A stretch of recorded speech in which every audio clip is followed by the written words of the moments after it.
કેન્દ્રના ગૃહમંત્રી અમિત શાહ 3 દિવસીય કાશ્મીરની મુલાકાતે છે, ત્યારે આજે તેમનો અંતિમ દિવસ કાશ્મીર મુલાકાતનો છે. ત્યારે અમિત શાહ લેથોપરા પુલવામાની મુલાકાત લે તેવી શક્યતા છે, જ્યાં 2019માં એક ફિદાઈને સીઆરપીએફના વાહન પર હુમલો કર્યો હતો. બાદમાં તે લેથોપરા સીઆરપીએફ કેમ્પની પણ મુલાકાત લઈ શકે છે.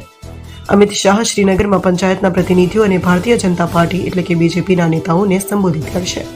તેઓ નાગરિક સમાજના સભ્યોને પણ મળશે અને પુલવામામાં સેન્ટ્રલ રિઝર્વ પોલીસ ફોર્સના એક કાર્યક્રમમાં હાજરી આપશે. આ સિવાય Amit Shah Sher-e Kashmir international convention centre SKICCની મુલાકાત લેશે.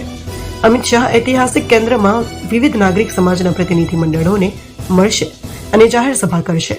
આ પછી SKICC ખાતે ડાલ લેકના કિનારે એક સાંસ્કૃતિક કાર્યક્રમનું આયોજન કરવામાં આવશે, જેમાં શાહ ભાગ લેશે. આ પહેલા અમિત શાહે લેફ્ટનન્ટ ગવર્નર સાથે જમ્મુ કાશ્મીરમાં મકવાલ સરહદના આગળના વિસ્તારોની મુલાકાત લીધી હતી. 23 ઓક્ટોબરથી શરૂ થયેલા કેન્દ્રીય પ્રદેશ ગૃહમંત્રીની 3 દિવસની મુલાકાતનો આજે છેલ્લો દિવસ છે. કલમ 370 હટાવ્યા બાદ કેન્દ્રીય ગૃહમંત્રીની ઘાટીની આ પ્રથમ મુલાકાત છે. લેફ્ટનન્ટ ગવર્નર સાથે જમ્મુ અને કાશ્મીરમાં મકવાલ સરહદે આગળના વિસ્તારોની મુલાકાત લીધી અને સૈનિકો અને સ્થાનિક રહેવાસીઓ સાથે વાતચીત કરી. અમિત શાહે તેમના પ્રવાસના બીજા દિવસે જમ્મુ કાશ્મીરમાં કહ્યું કે જમ્મુ અને શ્રીનગરમાં 2 વર્ષમાં મેટ્રો સેવા શરૂ કરવામાં આવશે. અમિત શાહે રવિવારે જમ્મુના ભગવતીનગર વિસ્તારમાં એક જાહેર સભાને પણ સંબોધી હતી.